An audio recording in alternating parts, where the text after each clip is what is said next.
IELTS 16. Published by Cambridge University Press and Cambridge Assessment English 2021. This recording is copyright.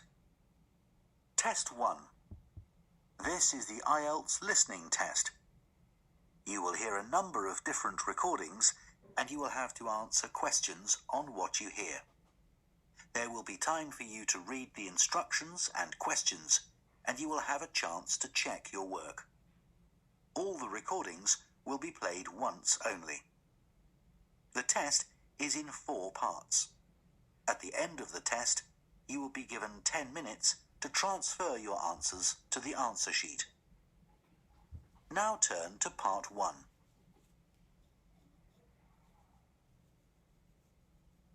Part 1. You will hear a man phoning to find out about some children's engineering workshops. First, you have some time to look at questions 1 to 3.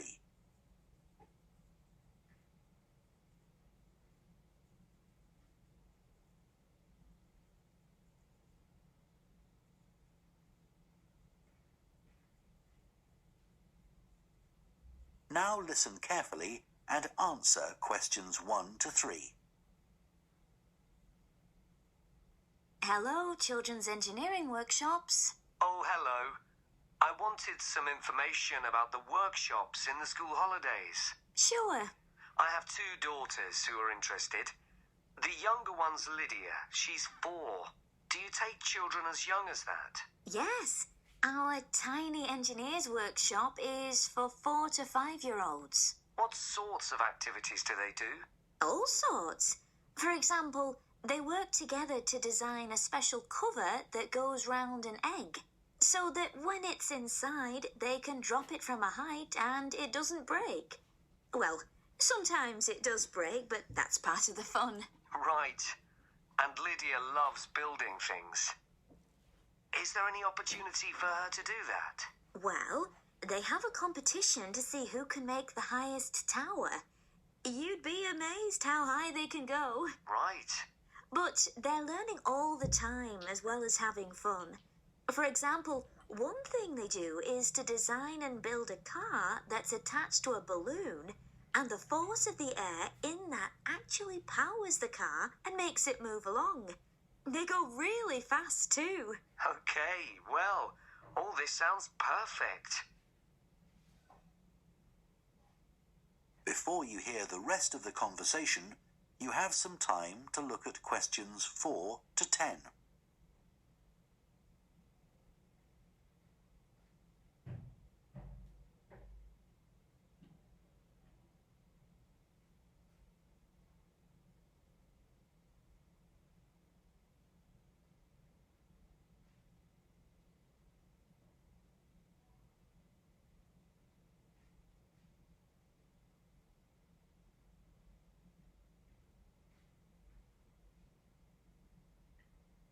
Now listen and answer questions 4 to 10.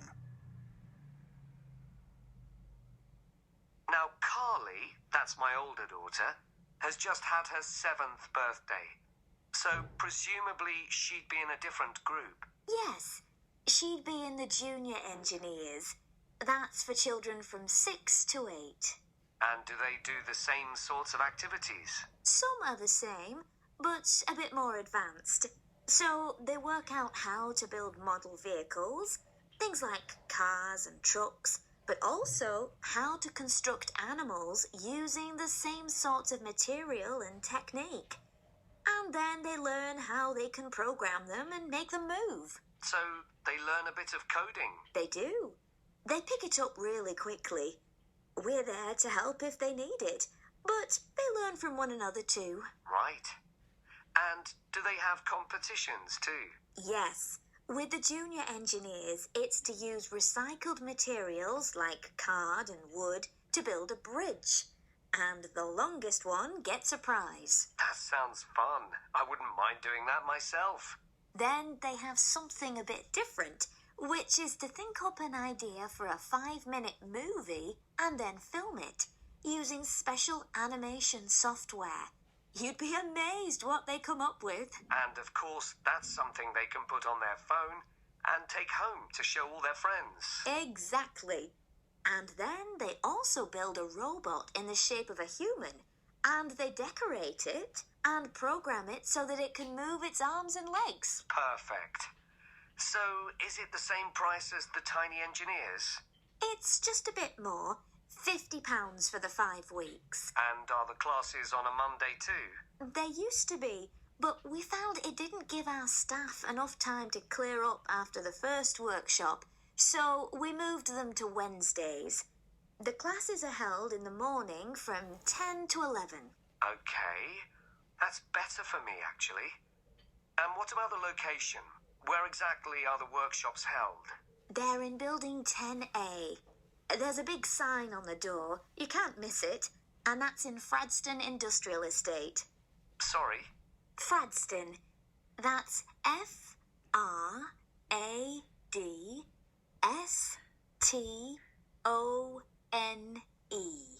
And that's in Grassford, isn't it? Yes, up past the station.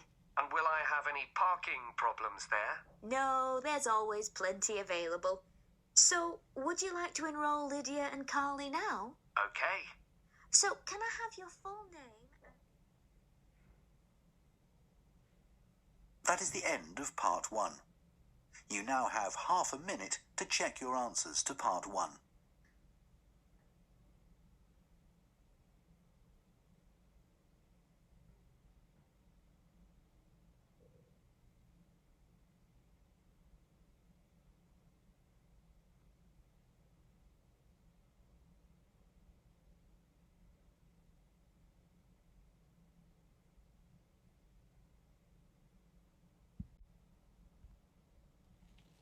Part 2.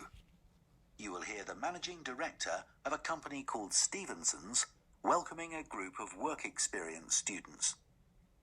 First, you have some time to look at questions 11 to 14.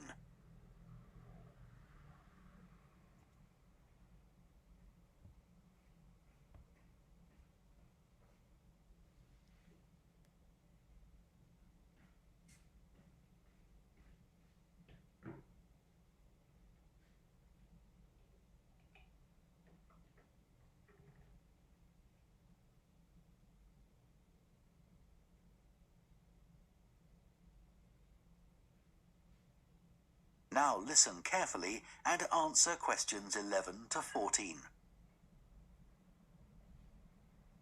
Good morning, everyone, and welcome to Stevenson's, one of the country's major manufacturers of metal goods. Thank you for choosing us for your 2 weeks of work experience. My name is Julia Simmons, and since the beginning of this year, I've been the managing director. Stevenson's is quite an old company. Like me, the founder, Ronald Stevenson, went into the steel industry when he left school. That was in 1923. He set up this company when he finished his apprenticeship in 1926, although he actually started making plans 2 years earlier in 1924. He was a very determined young man.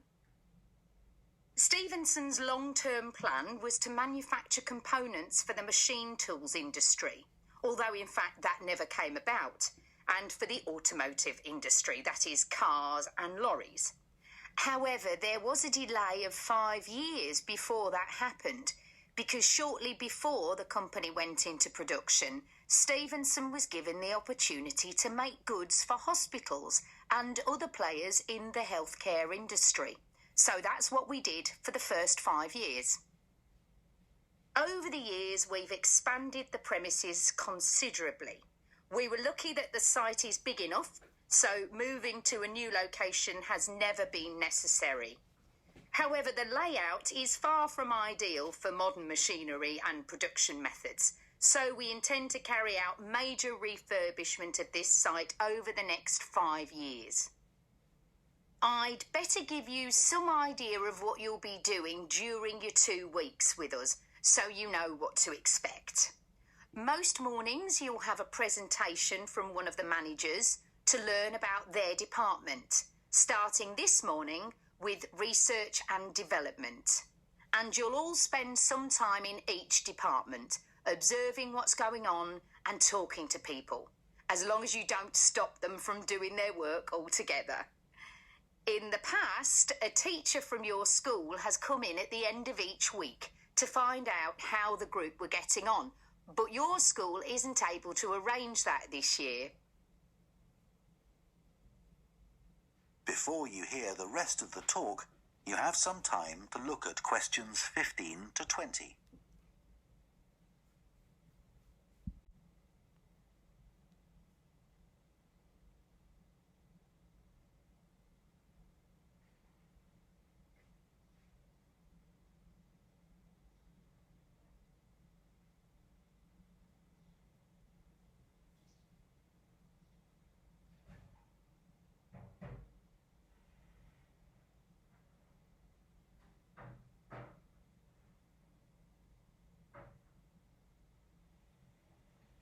Now listen and answer questions 15 to 20.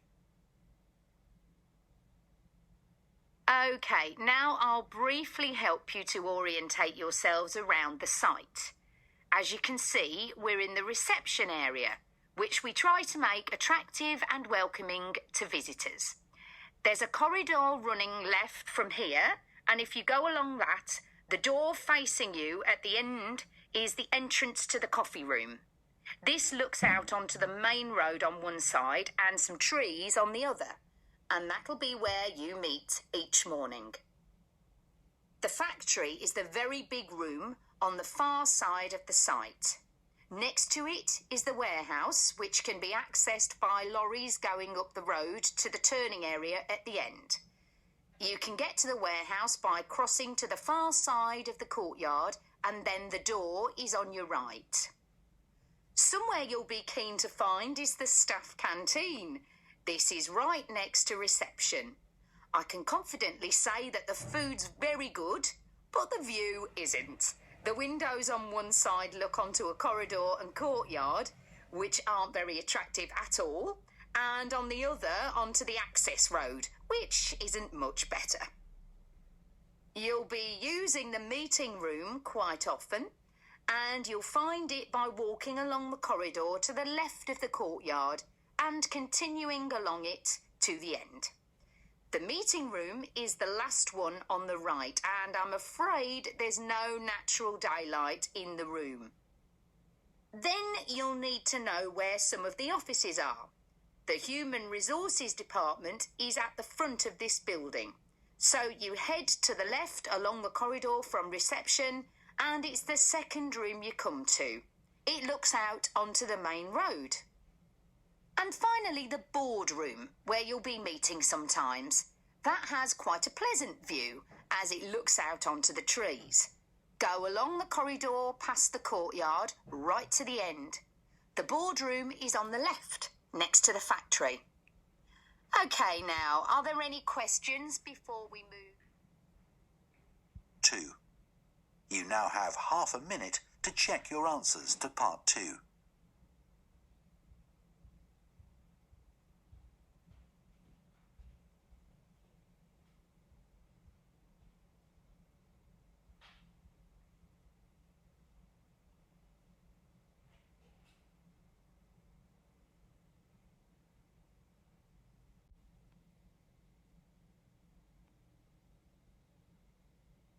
Part 3.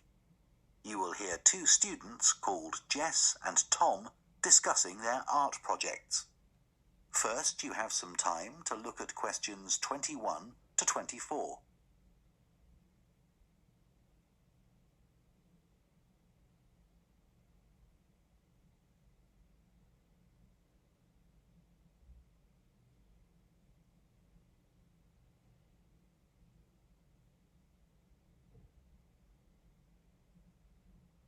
Now listen carefully and answer questions 21 to 24.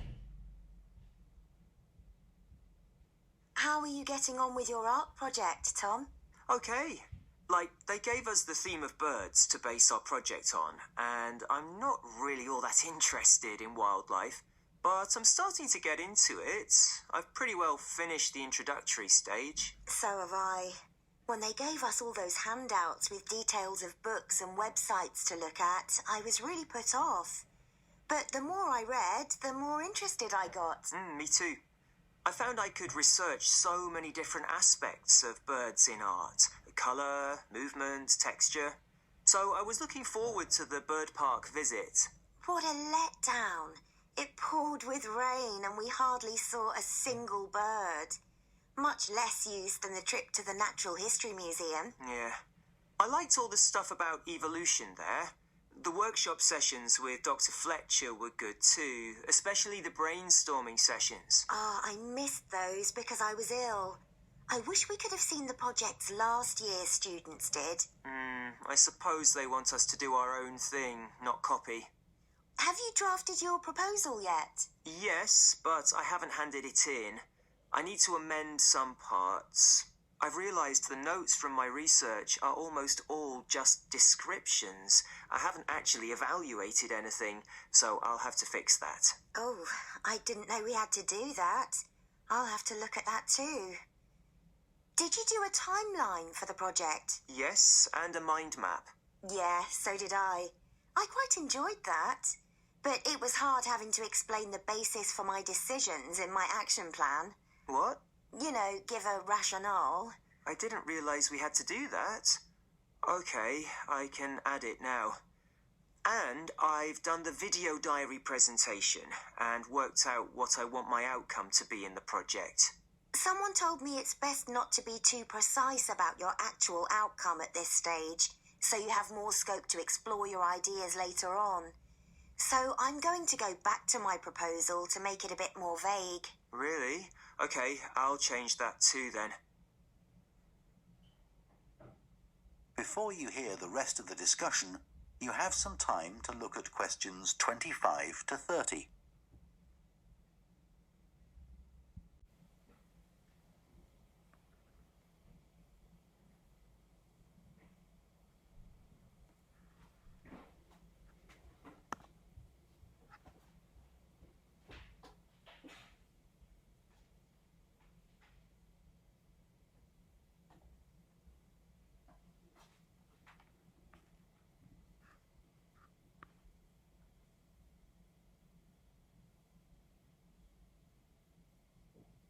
Now listen and answer questions 25 to 30.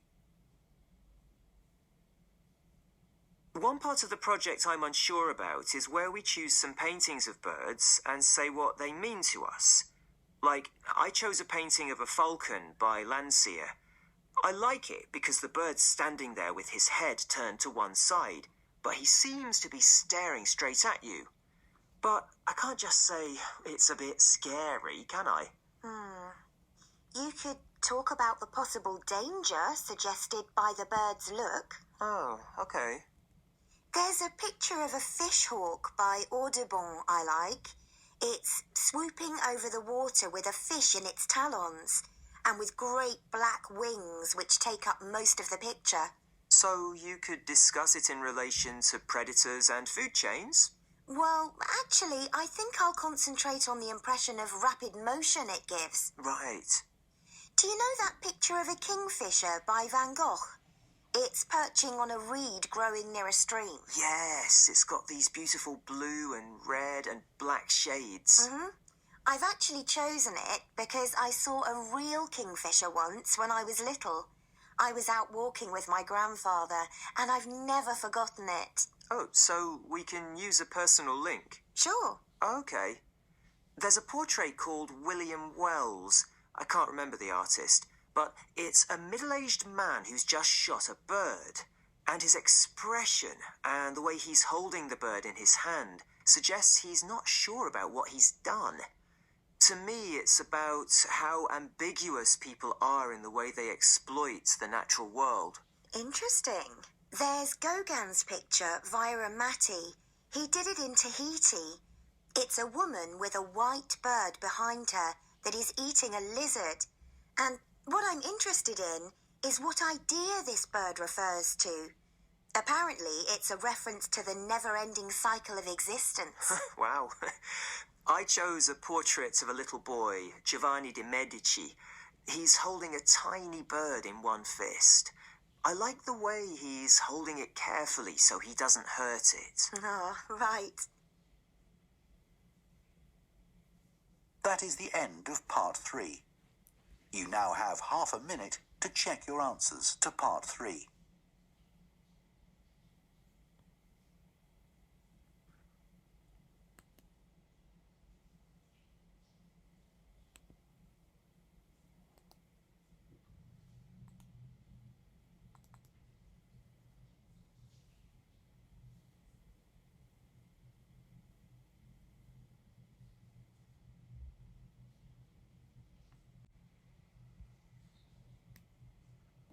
Part 4. You will hear a professor of philosophy giving a talk on the ancient philosophy of Stoicism. First, you have some time to look at questions 31 to 40.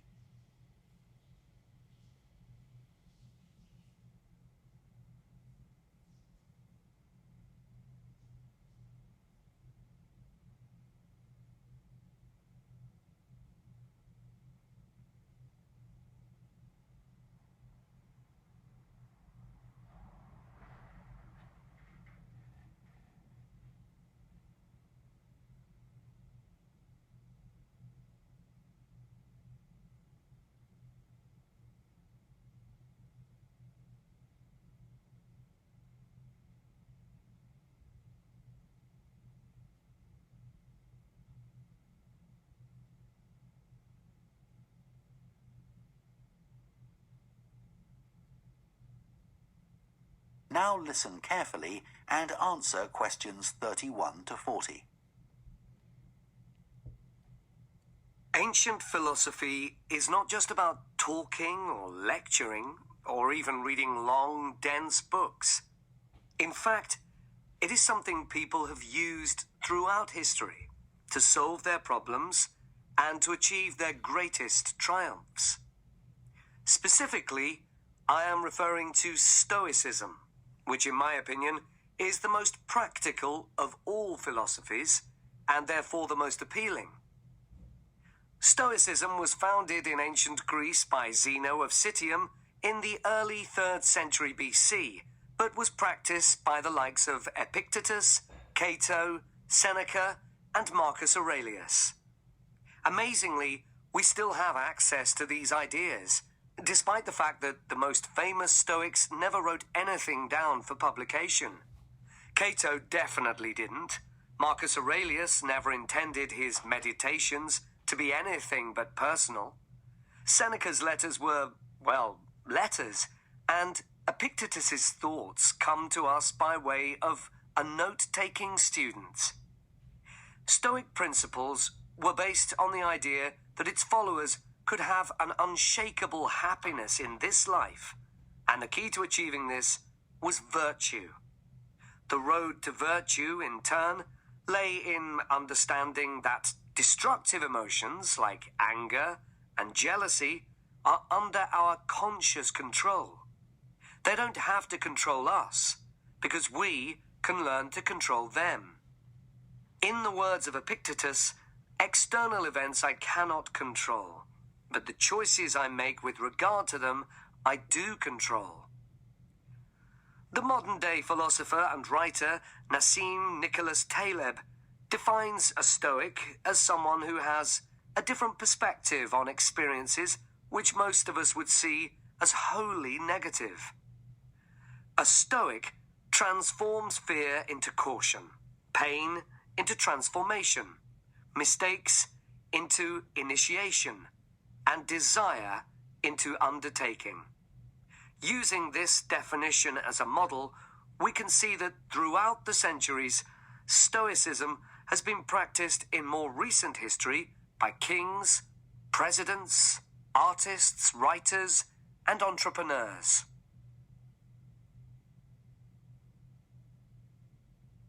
The founding fathers of the United States were inspired by the philosophy. George Washington was introduced to Stoicism by his neighbors at age 17, and later put on a play based on the life of Cato to inspire his men. Thomas Jefferson kept a copy of Seneca beside his bed. Writers and artists have also been inspired by the Stoics. Eugene Delacroix, the renowned French Romantic artist, known best for his painting liberty leading the people, was an ardent Stoic, referring to it as his consoling religion. The economist Adam Smith's theories on capitalism were significantly influenced by the Stoicism that he studied as a schoolboy, under a teacher who had translated Marcus Aurelius's works. Today's political leaders are no different, with many finding their inspiration from the ancient texts. Former US President Bill Clinton rereads Marcus Aurelius every single year, and many have compared former President Obama's calm leadership style to that of Cato. Wen Jiabao, the former Prime Minister of China, claims that Meditations is one of 2 books he travels with, and that he has read it more than 100 times over the course of his life. Stoicism had a profound influence on Albert Ellis, who invented cognitive behavior therapy, which is used to help people manage their problems by changing the way that they think and behave. It's most commonly used to treat depression. The idea is that we can take control of our lives by challenging the irrational beliefs that create our faulty thinking, symptoms, and behaviors by using logic instead. Stoicism has also become popular in the world of business. Stoic principles can build the resilience and state of mind required to overcome setbacks, because Stoics turning obstacles into opportunity. A lesson every business entrepreneur needs to learn. I would argue that studying Stoicism is as relevant today as it was 2,000 years ago, thanks to its brilliant insights into how to lead a good life. At the very root of the thinking, there is a very simple way of living. Control what you can and accept what you can't. This is not as easy as it sounds and will require considerable practice. It can take a lifetime to master. The Stoics also believed the most important foundation for a good and happy life is not money, fame, power, or pleasure, but having a disciplined and principled character, something which seems to resonate with many people today. That is the end of Part 4. You now have 1 minute to check your answers to Part 4.